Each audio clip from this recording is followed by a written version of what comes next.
Hawak na ng kapulisan ng Cebu nga ang mister na sospek sa pananaksak patay sa misis nito sa mismong tahanan nila sa sitio Mangga, Barangay Bakay, Cebu nga Cebu, nooy ka-23 ng Hulyo ng taong kasalukuyan.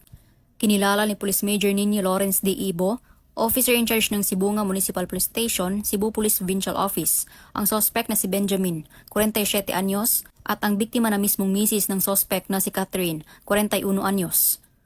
Ayon sa ulat ng pulisya, bandang alas 6:05 ng umaga nang mangyari ang insidente na kung saan sinaksak ng mister ang kanyang misis at tinamaan ang kaliwang bahagi ng kanyang tiyan. Pagkatapos ay kaagad tumakbo ang sospek at sinaksak ang kanyang sarili ng 2 beses sa may bandang tiyan. Dali-daling isinugod sa ospital ng mga kaanak ang biktima at sospek, ngunit idiniklarang dead on arrival ang biktima habang ang sospek ay kasalukuyan nagpapagaling.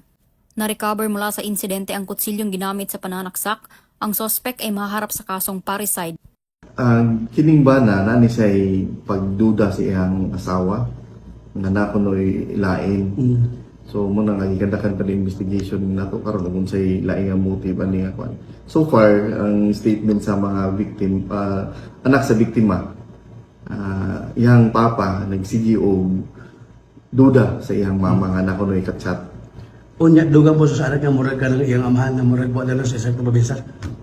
O tungod na ng sige pagduda sa kwan wala na tarong din ang mga katarong og Although wala siya ikuwasan na lamigin sa drugs sa baga. wala pa man po record na naabot din o report nga na involved ng iyang kining atong suspect so far. Ang kapulisan ng Cebu nga ay patuloy sa pagpapatupad ng kanilang sinumpaang tungkulin kontra anumang uri ng kriminalidad dahil sa bagong Pilipinas, ang gusto ng pulis, ligtas ka. Mula dito sa Central Visayas, ako ang inyong PNN correspondent, Patrolwoman Flora May Asares, alagad ng batas, tagataguyod ng Balitang Pulis.